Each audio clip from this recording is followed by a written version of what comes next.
Good morning or good afternoon to all of you who are listening to me.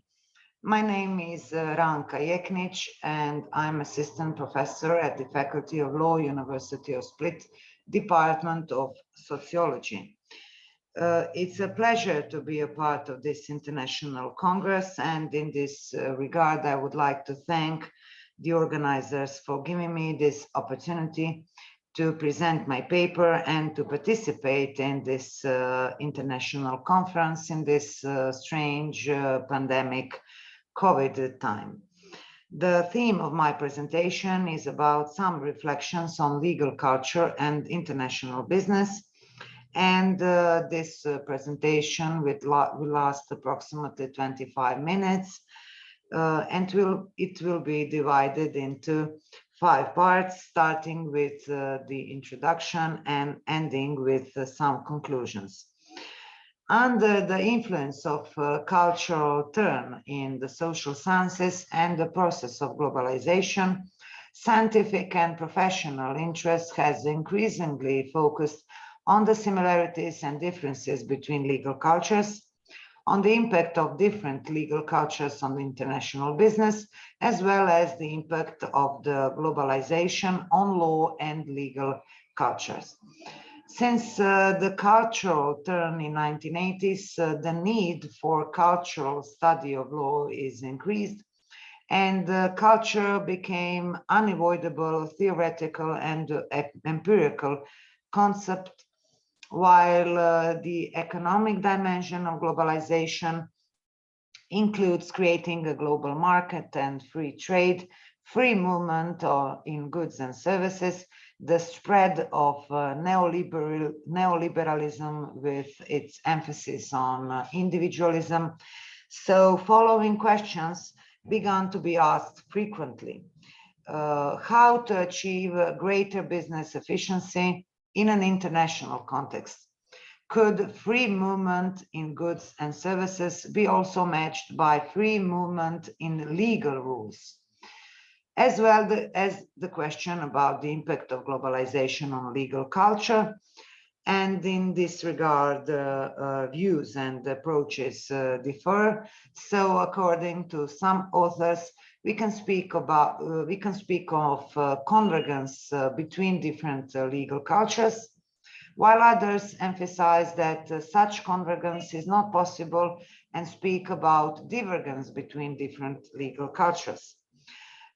In addition, according to some authors, we can speak about the creation of a global legal culture, while others dismiss such a possibility because national legal cultures continues and will continue to differ in the future.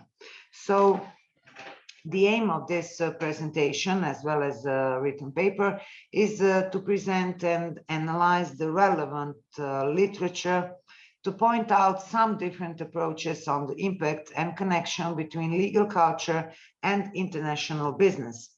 The impact of legal culture on international business, firstly, and then secondly, the impact of global international business on legal cultures. However, the concept of legal culture is very complex and it's multi-layered. So in addition, we will start from the definition of the concept of legal culture. We could also mention that Lawrence Friedman, in his famous paper entitled Legal Culture and Social Development, is the creator of the term legal culture. And he defines it as the network of values and attitudes relating to law, which determines when and why and where people turn to law or government or turn away, as well as which rules work and which rules do not work and why. It should also be emphasized that law is not self-contained, it's culturally very specific, and some parts of the living law are deeply embedded in national culture. So Friedman, while defining legal culture, distinguishes external and internal legal culture. External legal culture is the legal culture of the common people, while internal legal culture is the legal culture of those members of society who perform specialized legal tasks.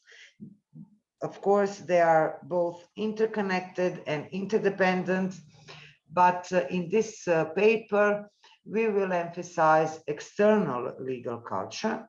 But in short, parts of legal cultures are also parts of general culture, meaning customs, values, way of acting, way of thinking, which bind social forces to law or alienate them from it.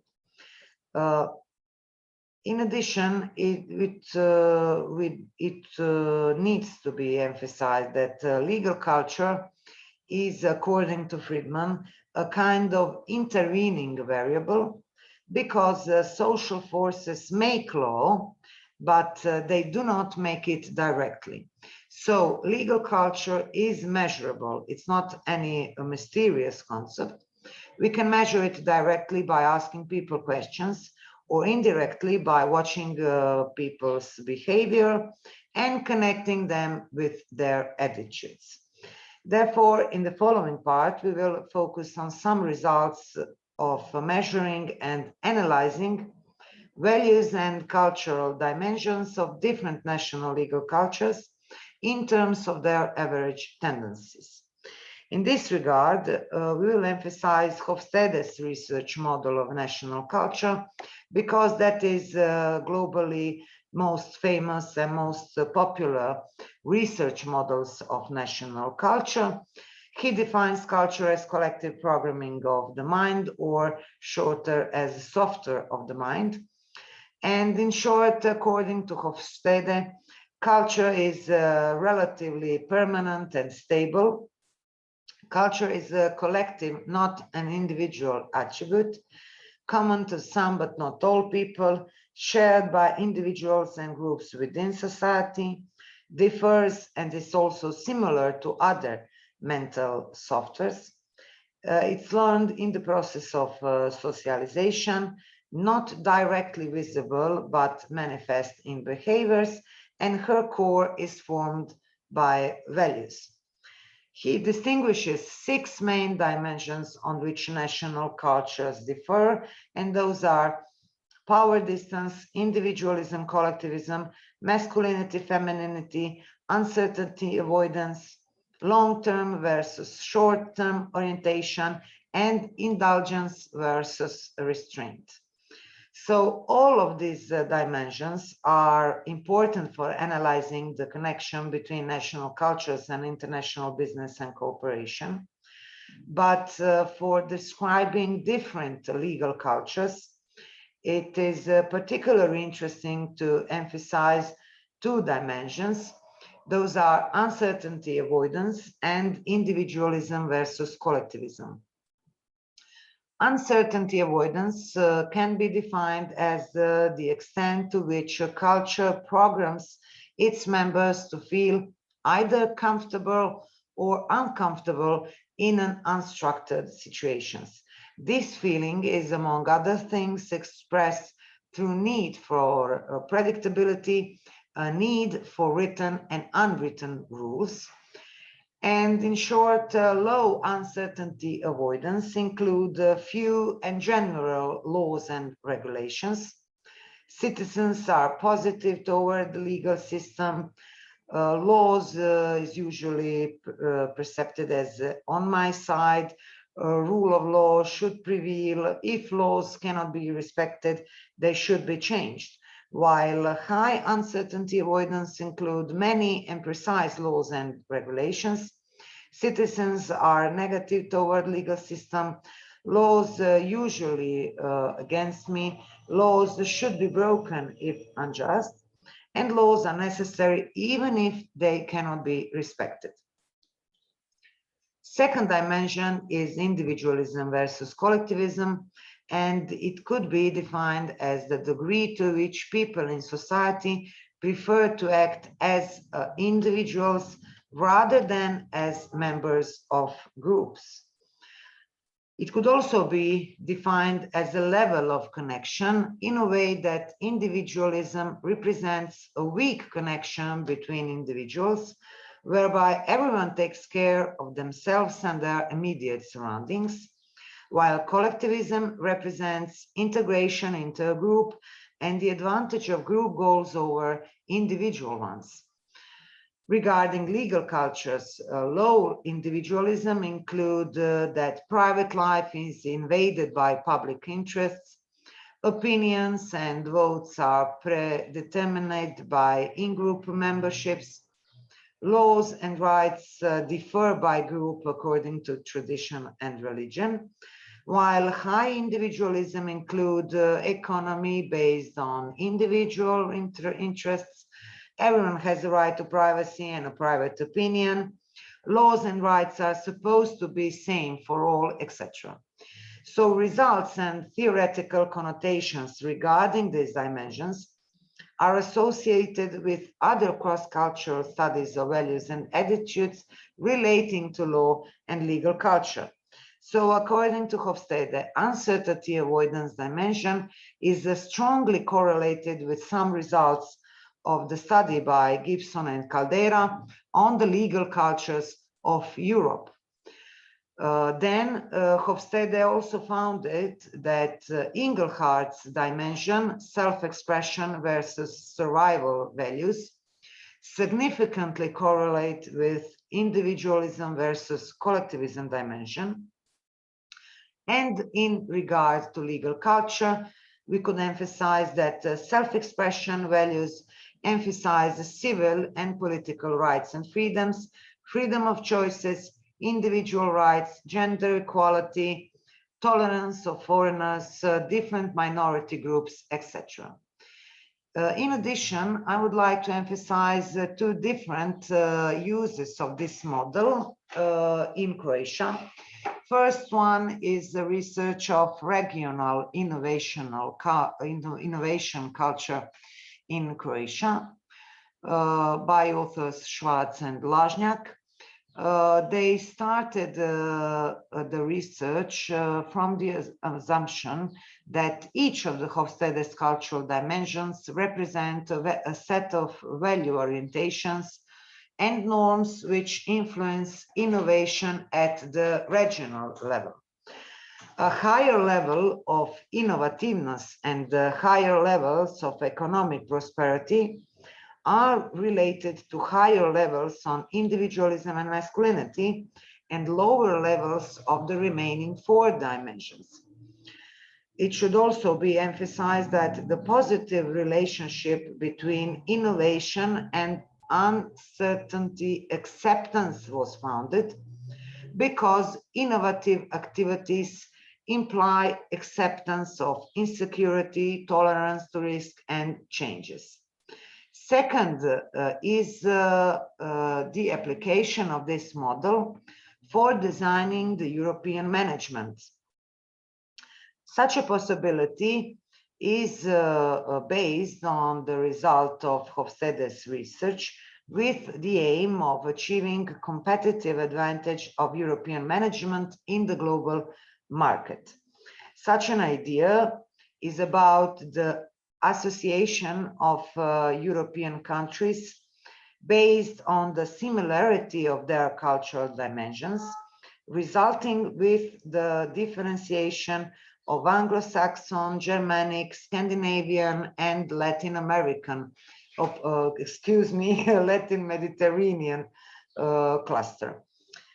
The possibility is made for designing the European management, and in addition, we will emphasize one more approach, that is law as culture approach by Hoke and Warrington. They distinguished four legal cultures or four legal cultural families in the world by using the opposites individualism, collectivism, and rationalism, irrationalism as the key concepts. And they distinguish African culture, Asian culture, Islamic culture, and Western culture. They also concluded that Western legal culture is individualistic and rationalist. Islamic legal culture is less individualistic and less rationalist than the Western one, while African and Asian legal culture both appear as neither individualistic, neither rationalist. It should also be emphasized that these authors found that the legal cultures are constantly influencing each other, interacting with each other, and therefore changing. But cultural differences are still important to be overlooked, and we still need to explore them and their various average tendencies. And that leads us to our next issue, that is the Congregants Debate, or debate about convergence leading to unity or divergence leading to diversity between national legal systems as a result of the impact of globalization and Europeanization on laws and legal systems.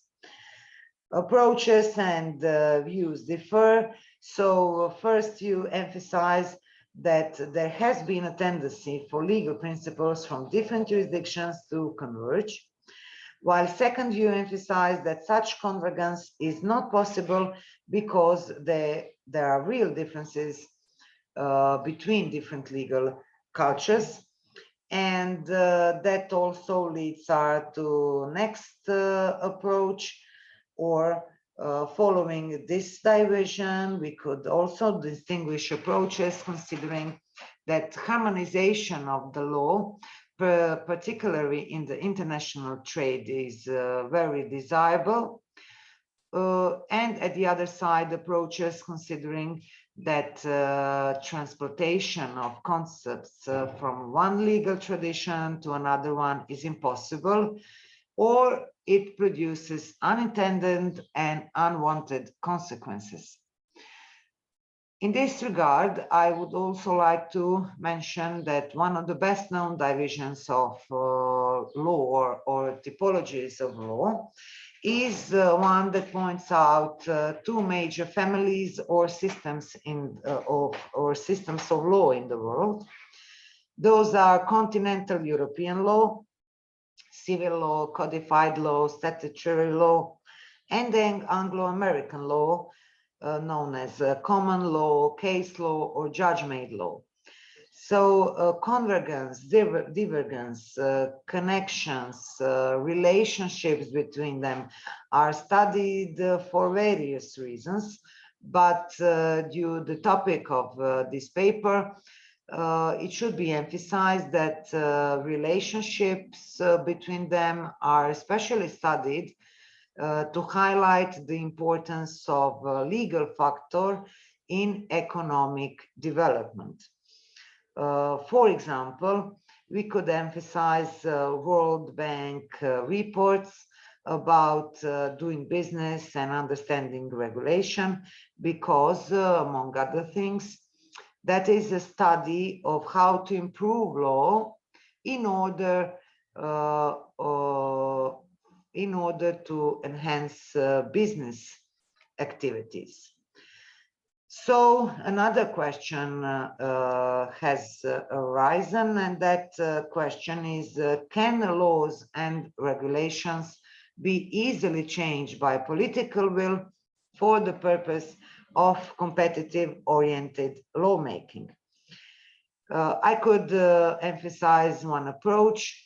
That approach is that competition between jurisdictions will generate a tendency for national legal principles to converge in those areas of law designed primarily to facilitate trade. Examples could be found in facilitative law, corporate law, contract law, but still there is no reason to expect that such phenomenon will apply to other areas of law. That leads us to our final question, and that is the question about creation of the modern or global legal culture. According to Friedman, is the creator of the world of the concept of legal culture, but as well we could name it also the creator of global legal culture concept. According to his Anglo-American view of legal culture, the globalization of law leads to convergence among systems, and as the modern law is rapidly changing, the legal culture of modern law or modern legal culture is creating, stressing fundamental human rights, and that legal culture is also strongly individualistic. Another author envisions that global legal culture will be dominated by some kind of blending between civil law and common law. And such a prediction is made on the contemporary data, according to which civil law and common law cover over 70% of the world's population in over 62% of the world's jurisdictions. So this is again, as in Friedman's example, only part of global legal culture, until such analysis and predictions about legal culture in the future do not include different legal culture families like African, Asian, Islamic culture, etc. So that we can call it global at all. So this presentation, I hope, has provided a review of how the concept of legal culture has been used in different analyses of the impact of and connection between legal culture and the international business. And in order to summarize the various approaches in researching and understanding legal cultures, in addition, I will point only to some main issues regarding different meanings of the concept of legal culture that were used in this presentation. Firstly, legal culture as a fact. Legal culture was treated as a variable, as independent and intervening variable, and in such a way, values and attitudes and ideas belonging to legal culture, external legal culture, can be statistically analyzed, measured, we can compare them, etc. Then we use the legal culture as a value approach because, and that was most obvious while speaking about convergence approaches, according to which differences in legal cultures have marked consequences. Third one was the legal culture as approach, and that was most obvious while mentioning divergence approaches that analyze differences between the common law and the civil law legal systems regarding differences in meanings of rules, of facts, differences in legal reasoning, etc. So in order to summarize various approaches in researching and understanding legal cultures, I would also like to point out at some different theoretical approaches to legal cultures, meaning the difference between determining essentialist approaches or understanding culture as a hybrid, heterogeneous, and fluid. Next one are different methodological approaches, meaning difference between explanation and interpretation, or the difference between positivist or hermeneutic and interpretative approaches. And at the end, I would like to emphasize also different levels of analysis, because national legal cultures can be studied as country cultures. Then we can mention intracultural or within cultural analysis, cross-national, cross-cultural analysis, the difference between global culture versus local culture, etc. That also concludes my presentation for today. For all of you who found this topic interesting, I can only suggest to you to read the whole paper, because paper contains more examples and more approaches that are interesting for this topic. At the very end, I can only thank you very much for your attention and say hello once again from Split, Croatia, to all of you.